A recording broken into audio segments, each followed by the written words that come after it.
అల్హమ్దులిల్లా. రుజుమార్గం TV ప్రేక్షక మహాశైలారా, అస్సలాము అలైకుం వరహ్మతుల్లాహి వబరకాతు. దీని అర్థం, మనందరి సృష్టికర్త అయిన అల్లాహ్ యొక్క శాంతి మరియు శుభాలు మీ అందరి జీవితాలలో వర్షించుగాక. అఊజు బిల్లాహి మినష్ షైతానిర్ రజీం. బిస్మిల్లాహిర్ రహ్మానిర్ రహీం. ఖాల యా ఆదము అంబిఅహుం బిఅస్మాఇహిం ఫలమ్మా అంబఅహుం బిఅస్మాఇహిం قال ألم أقل لكم إني أعلم غيب السماوات والأرض وأعلم ما تبدون وما كنتم تكتمون وإذ قلنا للملائكة اسجدوا لآدم فسجدوا إلا إبليس أبى واستكبر وكان من الكافرين رب اشرح لي صدري ويسر لي أمري واحلل عقدة من لساني يفقهوا قولي رب زدني علما سبحانك لا علم لنا إلا ما علمتنا إنك أنت العليم الحكيم. రుజుమార్గం టీవీ ప్రేక్షక మహాశైలారా, మానవుల శత్రు ఎవరు అనే అంశంలోని 4వ భాగంగా నేను మీ ముందుకు వచ్చాను. ఇప్పటి వరకు మొట్టమొదటి మానవ సృష్టి, దాని పట్ల దైవదూతలు అడిగినటువంటి ప్రశ్నలు, దాని సమాధానం తెలుసుకుంటూ వస్తున్నాము. మరి మొదటి ప్రశ్న సమాధానం ముందే మనం చెప్పుకున్నాము. ఇక రెండవ ప్రశ్నకు అల్లాహ్ సుబ్హానహు వ తఆలా ఇస్తున్నటువంటి సమాధానం ఏమిటంటే, అల్లాహ్ సుబ్హానహు వ తఆలా ఆదం అలైహిస్సలాంని పుట్టించిన వెంటనే ఆయనకు సమస్త వస్తువుల పేర్లు, అస్మాఅకుల్లహ, సమస్త వస్తువుల పేర్లు వారికి నేర్పించడం జరిగింది. ఆ తర్వాత ఈ వస్తువుల పేర్లు ఏమిటో మాకు చెప్పండి అని అల్లాహ్ సుబ్హానహు వ తఆలా దైవదూతల్ని అడిగినప్పుడు, ఈ వస్తువుల పేర్లు మాకు తెలియవు వల్లాహ్, నీవు ఇచ్చిన జ్ఞానం తప్ప మరి ఏ జ్ఞానం మా దగ్గర లేదు అనేసి దైవదూతలు సమాధానం ఇచ్చారు. అప్పుడు అల్లాహ్ సుబ్హానహు వ తఆలా ఆదం అలైహిస్సలాంని పిలిచి వీటి పేర్లన్నీ కూడా వారి ముందు ఉంచమని అల్లాహ్ సుబ్హానహు వ తఆలా ఆదం అలైహిస్సలాంని ఆదేశించినప్పుడు, ఖాల యా ఆదము అంబిఅహుం బిఅస్మాఇహిం ఫలమ్మా అంబఅహుం బిఅస్మాఇహిం.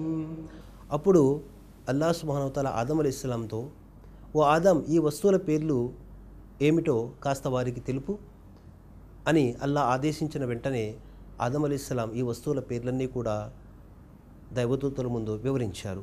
అప్పుడు అల్లాహ్ సుబ్హానహు వ తఆలా ఈ విధంగా ప్రకటించాడు దైవదూతల ముందు. ఏమని ప్రకటించాడు అంటే, ఖాల అలం అఖుల్ లకుం ఇన్నీ అలము గైబస్ సమావాతి వల్ అర్జ్ వఅలము మా తుబ్దూన వమా కుంతుం తక్తుమూన్. భూమి ఆకాశాలలో గోప్యంగా ఉన్నవన్నీ నాకు తెలుసు అని, మీరు బహిర్గతం చేసేవి, దాచిపెట్టేవి అన్నీ నాకు తెలుసు అని ముందే నేను మీకు చెప్పలేదా అనేసి అల్లాహ్ సుబ్హానహు వ తఆలా దైవదూతలతో చెప్పడం జరుగుతుంది. ఈ విధంగా అల్లాహ్ సుబ్హానహు వ తఆలా మానవుడికి జ్ఞానాన్ని నేర్పించి ఆ జ్ఞానాన్ని దైవదూతలకు చెప్పమన్నప్పుడు దైవదూతలు చెప్పలేకపోయారు. ఆ తర్వాత ఆదం అలైహిస్సలాం అంటే మొదటి ఖలీఫా, ఏ ఖలీఫా యొక్క సృష్టిని గురించి దైవదూతలు అక్కడ ప్రశ్నించారో ఆ ఖలీఫా ద్వారా చెప్పించడం జరిగింది. సర్వలోకాల సృష్టికర్త అయిన అల్లాహ్ ఈ వస్తువుల పేర్లు చెప్పు అని ఆదం అలైహిస్సలాంను అడగానే ఆదం అలైహిస్సలాం ఈ వస్తువుల పేర్లన్నీ టకటక వారి ముందు చెప్పడం జరిగింది. ఆ వస్తువుల పేర్లు దూతలకు తెలియవు. ఈ విధంగా అల్లాహ్ సుబ్హానహు వ తఆలా మొట్టమొదటి ఖలీఫా ఆదం అలైహిస్సలాంను సృష్టించటంలో గల పరమార్థాన్ని దైవదూతలకు తెలియచేయటం జరిగింది. మానవ పుట్టుక పరమార్థాన్ని తెలుసుకున్న దైవదూతలు తమ పరిమిత జ్ఞానాన్ని ఒప్పుకున్నారు. దైవదూతలు అల్లాహ్ ముందు ఒప్పుకున్నారు. ఫర్ ఎగ్జాంపుల్ మనం చూసినట్లయితే మన చుట్టూ ఎన్నో వస్తువులు ఉన్నాయి. మనం లెక్కించలేనన్ని పదార్థాలు మన ముందు ఉన్నాయి. మనం యూజ్ చేసేటటువంటి ఫర్ ఎగ్జాంపుల్ సెల్ ఉంది, అలాగే పెన్ ఉంది, అలాగే ఇంకా అనేక వస్తువులు మన మధ్య ఉన్నాయి. ఈ వస్తువుల పేర్లు, వాటి వల్ల కలిగే లాభం, మనకు తెలిసి ఉన్నట్లయితే మనం ఆ వస్తువుల ద్వారా ఎంతో లాభాన్ని పొందగలం. ఆ వస్తువులను వినియోగించుకుంటూ ఆ వస్తువుల ద్వారా ఎంతో లాభాన్ని పొందగలం. ఇంకా ఆ వస్తువులను మన కోసం సృష్టించినటువంటి ఆ యొక్క సృష్టికర్త యొక్క గొప్పతనాన్ని కూడా ఇంకా ఎక్కువగా అర్థం చేసుకొని ఇంకా ఎక్కువగా సృష్టికర్త యొక్క గొప్పతనాన్ని మనం కొనియాడగలం. ఇంకా ఎక్కువగా ఆయన్ని స్మరించగలం, స్తుతించగలం ఆయన యొక్క పవిత్ర నామాన్ని. అలా కాకుండా ఈ వస్తువుల యొక్క జ్ఞానం మనకు లేదు. కేవలం కొద్ది పరిధి మాత్రమే మనకు జ్ఞానం ఉన్నది. మరి ఈ వస్తువుల యొక్క జ్ఞానం మనకు లేదు. అలాంటప్పుడు మన మధ్య ఎన్నో వస్తువులు ఉంటాయి. ఈ సెల్ యొక్క జ్ఞానం మనిషికి ఉండదు. మరి అలాంటప్పుడు అసలు దీన్ని సెల్ అంటారని, దీని ద్వారా మనం మెసేజ్ చేయొచ్చని, కాల్ చేయొచ్చని, ఇతరులతో మాట్లాడవచ్చని, ఈ విషయం అసలు ఏమీ తెలియదు. దీని వల్ల కలిగే లాభము, తర్వాత ఈ వస్తువు యొక్క పేరు కూడా తెలియదు. మరి అలాంటప్పుడు ఆ వ్యక్తి ఏం చేస్తాడంటే దీన్ని ఒక ఆట వస్తువులా చేసి ఆడుకుంటాడు, లేకుంటే దీన్ని ఏదో ఓ పక్కన మూలన మట్టిలో పారేస్తాడు. మరి అలాంటప్పుడు అలాగే ఈ సృష్టిలో ఉన్నటువంటి ఎన్నైతే పదార్థాలు ఉన్నాయో ఈ పదార్థాలు ఎప్పుడైతే మనకు తెలుస్తాయో అప్పుడే ఆ పదార్థాలను సృష్టించిన వాని యొక్క గొప్పతనం ఇంకా ఎక్కువగా మనకు తెలుస్తుంది. ఎప్పుడైతే ఆ పదార్థాలు, ఆ యొక్క వస్తువులు, వాటి యొక్క పేర్లు, వాటి వల్ల కలిగే లాభాలు మనకు తెలియవో అప్పుడు ఆ సృష్టికర్త యొక్క గొప్పతనాన్ని కూడా మనం అంతగా ఎక్కువగా తెలుసుకోలేము. ఇంకా ఎక్కువగా అతన్ని మనం ఆయన యొక్క గొప్పతనాన్ని కొనియాడలేము. ఎంత పరిధిలో ఉంటే అంత పరిధిలోనే ఆయన యొక్క గొప్పతనాన్ని మనం కొనియాడగలం. తక్కువలో ఉంటే తక్కువలోనే, ఎక్కువలో ఉంటే ఎక్కువలోనే, అసలు లేదు అంటే అసలు లేకుండానే ఆయన యొక్క గొప్పతనాన్ని కొనియాడకుండానే మనం జీవితం గడిపేస్తుంటాం. కాబట్టి మనిషికి జ్ఞానం అనేది ఎంతైనా అవసరమే. కానీ ఎవరికి ఏ పరిధిలో జ్ఞానం ఇవ్వాలి అనేది అల్లా నిర్ణయించాడు. దైవదూతలకు ఏ మోతాదులో జ్ఞానం ఇవ్వాలో ఆ మోతాదులోనే దైవదూతలకు జ్ఞానం ఇవ్వటం జరిగింది. జిన్నులకు ఏ మోతాదులో, జిన్నుల వర్గం కూడా ఒకటి ఉంది, వారు అగ్గితో సృష్టించబడ్డారు. జిన్నుల వర్గానికి ఏ మోతాదులో జ్ఞానం ఇవ్వాలో ఆ మోతాదులో జిన్నుల వర్గానికి జ్ఞానం ఇవ్వటం జరిగింది. అలాగే మానవ సృష్టిని ప్రారంభించి మొట్టమొదటి మానవుడు, మొట్టమొదటి ఖలీఫా అయినటువంటి ఆదం అలైహిస్సలాంకు ఏ మోతాదులో జ్ఞానం ఇవ్వాలో ఆ మోతాదులో అంత మేరకు అల్లాహ్ సుబ్హానహు వ తఆలా జ్ఞానం ఇవ్వటం జరిగింది. ఏ మోతాదులో అల్లాహ్ సుబ్హానహు వ తఆలా ఆదం అలైహిస్సలాంకు జ్ఞానం ఇవ్వటం జరిగిందో అంతటి జ్ఞానం దైవదూతలకు లేదు అని స్వయంగా దైవదూతలే ఈ విషయాన్ని ఒప్పుకున్నారు. ఒప్పుకున్న తర్వాత ఆ తర్వాత అల్లాహ్ సుబ్హానహు వ తఆలా మీకంటే ఎక్కువ జ్ఞానం ఉన్నటువంటి, మీకంటే ఎక్కువ జ్ఞానం ఉన్నటువంటి ఈ మానవ జాతి ముందు మీరు తల వంచండి అనేసి అప్పుడు అల్లాహ్ సుబ్హానహు వ తఆలా ఆజ్ఞాపించడం జరిగింది. దీని తర్వాత వాక్యము 2వ అధ్యాయం 34వ వాక్యములు. وَإِذْ قُلْنَا لِلْمَلَائِكَةِ اسْجُدُوا لِآدَمَ فَسَجَدُوا إِلَّا إِبْلِيسَ أَبَى وَاسْتَكْبَرَ وَكَانَ مِنَ الْكَافِرِينَ. అప్పుడు దైవదూతలందరినీ పిలిచి మీరందరూ ఇతని ముందు తల వంచండి అని అల్లాహ్ సుబ్హానహు వ తఆలా ఆదేశించడం జరిగింది. దైవదూతలందరినీ ఇతని ముందు తల వంచండి అని ఆదేశించినప్పుడు దైవదూతలందరూ కూడా తల వంచారు. కానీ ఇబ్లీష్ మాత్రం వ్యతిరేకించాడు, తిరస్కరించాడు. అతను తల వంచే వారిలో చేరలేదు అని అల్లాహ్ సుబ్హానహు వ తఆలా 2వ అధ్యాయం 34వ వాక్యంలో తెలియచేయడం జరుగుతుంది.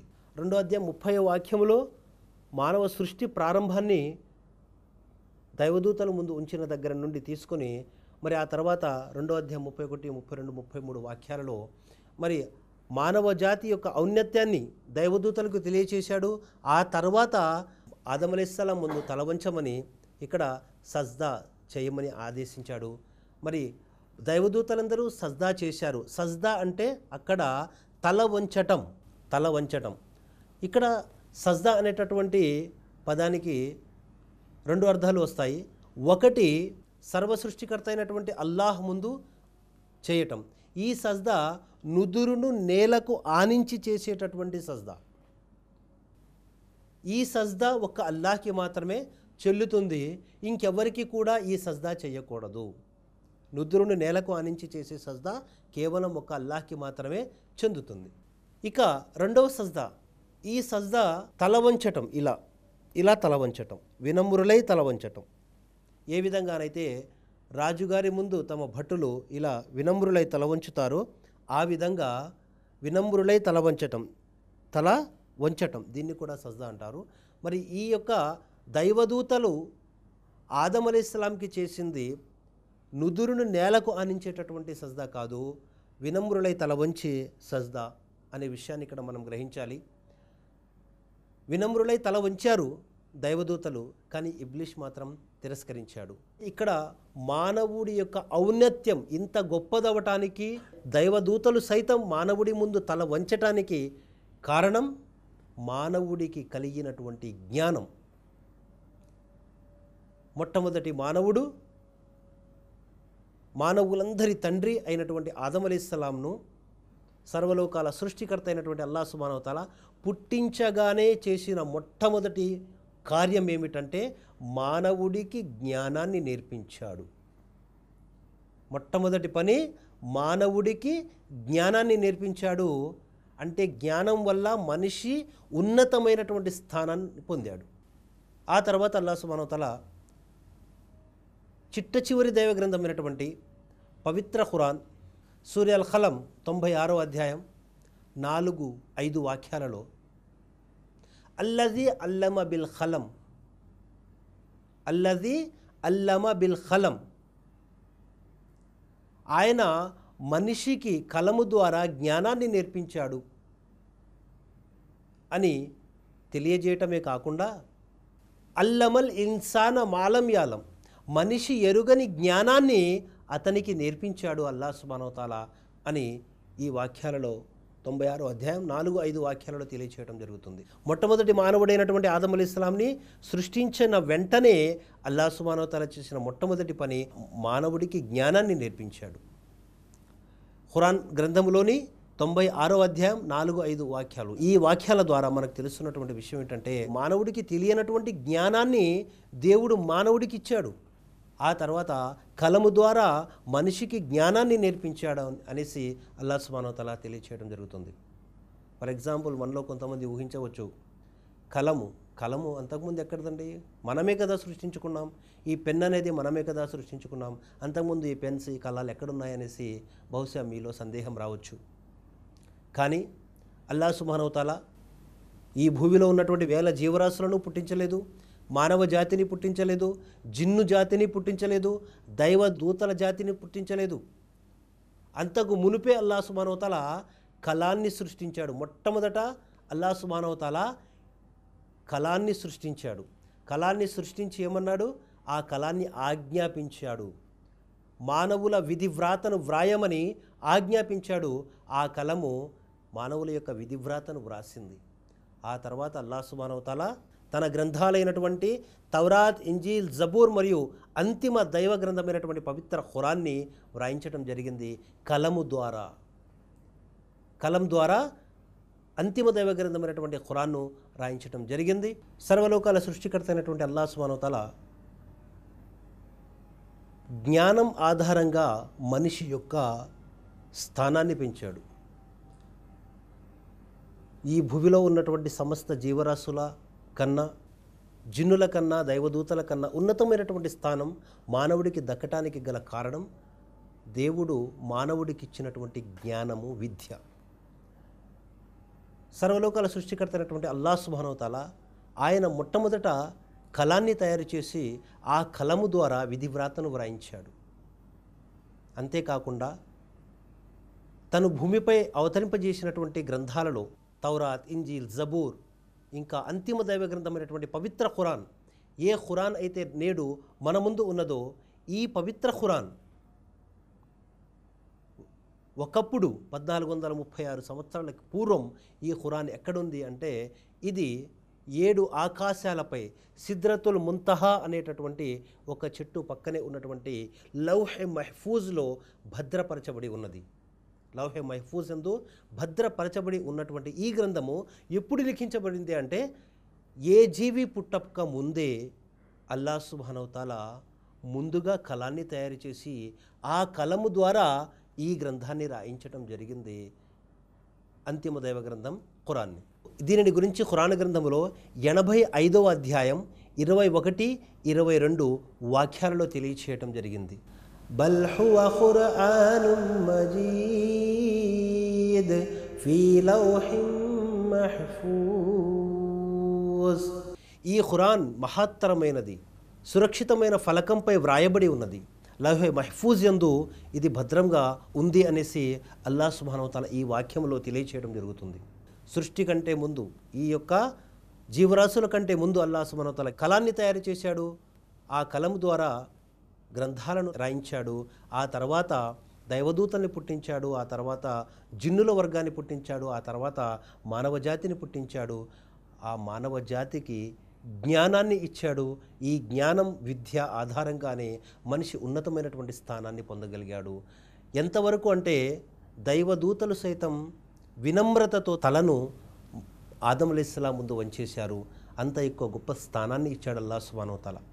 ఆ తర్వాత అల్లా సుబ్హానహు తాలా ఏ విద్యను గురించి అయితే ఈరోజు మనం మాట్లాడుకుంటున్నామో, ఈ విద్య, ఈ జ్ఞానం మనిషి దగ్గర ఉంటే దాని ద్వారా మానవుడు పొందగలిగేటటువంటి లాభం ఎలాంటిదో కూడా ఖురాన్లో ఆ దైవం తెలియచేస్తున్నాడు. సూరే ముల్క్ 67వ అధ్యాయము 23వ వాక్యములో ఖుల్ హువల్లజీ అన్షఅకుమ్ వజఅల లకుముస్ సమఅ వల్ అబ్సార వల్ అఫీద ఖలీలం మా తష్కురూన్. ఓ ప్రజలారా, మిమ్మల్ని పుట్టించింది అల్లాహే. ఓ ప్రజలారా, మిమ్మల్ని పుట్టించింది అల్లాయే. మొట్టమొదటి మానవుడిని పుట్టించింది అల్లాయే, ఆ తర్వాత వస్తున్నటువంటి సమస్త భూలోక వాసులను పుట్టించేది, మిమ్మల్ని పుట్టించేది అల్లాహే అనేసి అల్లా సుబ్హానహు తాలా ఈ వాక్యం ద్వారా తెలియజేస్తూ, ఓ మానవులారా, మిమ్మల్ని పుట్టించిన వాడెవరు అంటే మిమ్మల్ని పుట్టించిన వాడు అల్లాహే అనే విషయాన్ని తెలియచేస్తూ, ఆయన మిమ్మల్ని పుట్టించి చెవులు లేనివాడిగా, కళ్ళు లేనివాడిగా, ఆలోచించే మెదడు లేనివాడిగా, మనస్సు లేనివాడిగా చేయలేదు. నిన్ను పుట్టించిన ఆ దేవుడు అల్లా సుబ్హానహు తాలా ఆ తర్వాత ఏం చేశాడంటే నిన్ను వినేవాడిగా, చూసేవాడిగా చేశాడు. ఈరోజు నువ్వు ఈ కళ్ళతో అందమైన ఈ ప్రపంచాన్ని చూస్తున్నావంటే ఈ కంటిని, ఈ కంటిలో చూసే చూపును ఇచ్చినది ఎవరు? సర్వసృష్టికర్త అయినటువంటి ఆ దైవం అల్లా సుబ్హానహు తాలా. ఈరోజు నువ్వు వింటున్నావు, చెవిటివాడిగా లేవు, వింటున్నావు అంటే ఈ వినే శక్తిని నీకు ప్రసాదించినది ఎవరు? నిన్ను సృష్టించిన నీ సృష్టికర్త అయినటువంటి దైవం అల్లా సుబ్హానహు తాలా. ఆయన మొట్టమొదటి మానవుడు ఆదం అలైహిస్సలాంని పుట్టించింది ఆయనే, సమస్త భూలోకవాసులను పుట్టించింది ఆయనే. నీకు వినే శక్తి, చూసే శక్తిని ప్రసాదించాడు. ఇంకా ఆలోచించే ఏది మంచి, ఏది చెడు, ఏది ధర్మం, ఏది అధర్మం, ఏది మార్గభ్రష్టత్వం, ఏది రుజుమార్గం అనేటటువంటి ఆలోచించేటటువంటి, ఏ మార్గం గుండా వెళ్తే మనం తొందరగా వెళ్ళగలం, ఏ మార్గం గుండా వెళ్తే మనకు చీకటి పడిపోతుంది, ఆలస్యంగా వెళ్ళం. ఈ విధంగా మనిషి ఆలోచించేటటువంటి, ఇంకా అర్థం చేసుకునేటటువంటి మనస్సును కూడా ఇచ్చాడు. ఆలోచించేటటువంటి మేధస్సును, అర్థం చేసుకునేటటువంటి మనస్సును కూడా ఇచ్చాడని సూరే ముల్క్లోని 67వ అధ్యాయం 23వ వాక్యంలో అల్లా సుబ్హానహు తాలా తెలియచేయడం జరుగుతుంది. అంటే ఈ వినే శక్తి, చూసే శక్తిని ఎందుకు ఇచ్చాడు? ఆలోచించి అర్థం చేసుకునే మనస్సును ఎందుకు ఇచ్చాడు అంటే మనిషికి విద్య, జ్ఞానం అనేది ఎంతో ప్రధానమైనది. మనిషికి చూసే శక్తి, వినే శక్తితో పాటు ఆలోచించే, ఆ విషయాలను అర్థం చేసుకునే మనస్సు కూడా ఉండాలి అని అల్లా సుబ్హానహు తాలా మన శరీర అవయవాన్ని తయారు చేసి అలా వదిలేక వాటిలో ముఖ్యమైనటువంటి అవయవాలు మనకు ప్రధానంగా ఉపయోగపడేటటువంటి, జ్ఞానాన్ని ఉపయోగించడం కోసం ఉపయోగపడేటటువంటి అవయవాలు మనకు ఇచ్చి ఆ దైవం ఈ లోకానికి పంపించాడు. అదేవిధంగా అంతిమ దైవ గ్రంథమైనటువంటి పవిత్ర ఖురాన్ సూరే ఆల్ ఇమ్రాన్ 3వ అధ్యాయం 190 వాక్యాన్ని మనం పరిశీలించినట్లయితే, ఇన్న ఫీ ఖల్ఖిస్ సమావాతి వల్ అర్జ్ వఖ్తిలాఫిల్ లైలి వన్ నహారి లిఆయాతిన్ లిఉలిల్ అల్బాబ్. భూమి ఆకాశాల సృష్టిలో రేయింబవళ్ళు ఒకదాని తర్వాత ఒకటి రావటంలో, ఈ రేయింబవళ్ళు ఒకదాని తర్వాత ఒకటి రావటంలో, ఇంకా భూమి ఆకాశాల సృష్టిలో నిర్మాణంలో ఒకదాని తర్వాత ఒకటి వచ్చే ఈ యొక్క రేత్రి పగలు, వీటిలో జ్ఞానులకు ఎన్నో సూచనలు ఉన్నాయి అంటున్నాడు అల్లాహ్ సుబ్హానహు వ తఆలా. జ్ఞానులకు ఎన్నో సూచనలు ఉన్నాయి. కూర్చుండిన పరుండిన అన్ని వేళలా ఆ దైవాన్ని స్మరించేవారును, భూమి ఆకాశాల నిర్మాణం గురించి చింతన చేసేటటువంటి వివేకవంతులకు ఎన్నో సూచనలు ఉన్నాయి అంటున్నాడు అల్లాహ్ సుబ్హానహు వ తఆలా. ఈ విధంగా మనిషికి జ్ఞానం అవసరమని, ఈ జ్ఞానం ఆధారంగా ఈ భూమి ఆకాశాలలో ఉన్నటువంటి ఈ సృష్టిలో ఉన్నటువంటి పదార్థాలను, ఈ రేయి పగలు రావటం, ఈ రేత్రి ద్వారా మనిషి సుఖాన్ని పొందటం, పగలు ద్వారా మనిషి సంపదను పొందటం, ఈ విధంగా అల్లాహ్ యొక్క ఆ దేవుడి యొక్క గొప్పతనాన్ని ఆలోచించే వారికి ఎన్నో సూచనలు ఉన్నాయి అనేసి అల్లాహ్ సుబ్హానహు వ తఆలా చెప్తున్నాడు. మరి ఈ విధంగా జ్ఞానవంతులు ఎల్లప్పుడూ ఆ దైవాన్ని స్మరిస్తారు, ఆ దైవం యొక్క గొప్పతనాన్ని కొనియాడతారు అనేటటువంటి విషయం ఇక్కడ మనకు స్పష్టంగా అర్థమవుతుంది. ఏమైనప్పటికీ జ్ఞానం అనేది మనిషిని ఉన్నతమైనటువంటి స్థానంలోకి తీసుకెళ్తుంది. కాబట్టి అల్లాహ్ సుబ్హానహు వ తఆలా మొట్టమొదటి మానవుడైనటువంటి ఆదం అలైహిస్సలాంను పుట్టించిన వెంటనే ఆదం అలైహిస్సలాంకు మొట్టమొదటి జ్ఞానాన్ని ప్రసాదించాడు. ఆ తర్వాత అల్లాహ్ సుబ్హానహు వ తఆలా ఖురాన్లో చెప్పడం జరిగింది, మనిషికి జ్ఞానం ఎంతో అవసరం, కాబట్టి మేము ఈ జ్ఞానాన్ని మానవ జాతికి ప్రసాదించామనేసి. ఈ జ్ఞానం ఆధారంగానే మనిషి అన్ని జీవరాశుల్లోకెల్లా మనిషి ఉత్తమ జీవిగా ఎన్నుకోబడ్డాడు. ఇదే అంశంతో మళ్ళీ నెక్స్ట్ ఎపిసోడ్లో కలుద్దాం. అస్సలాము అలైకుం వరహమతుల్లాహి వబరకాతుహు.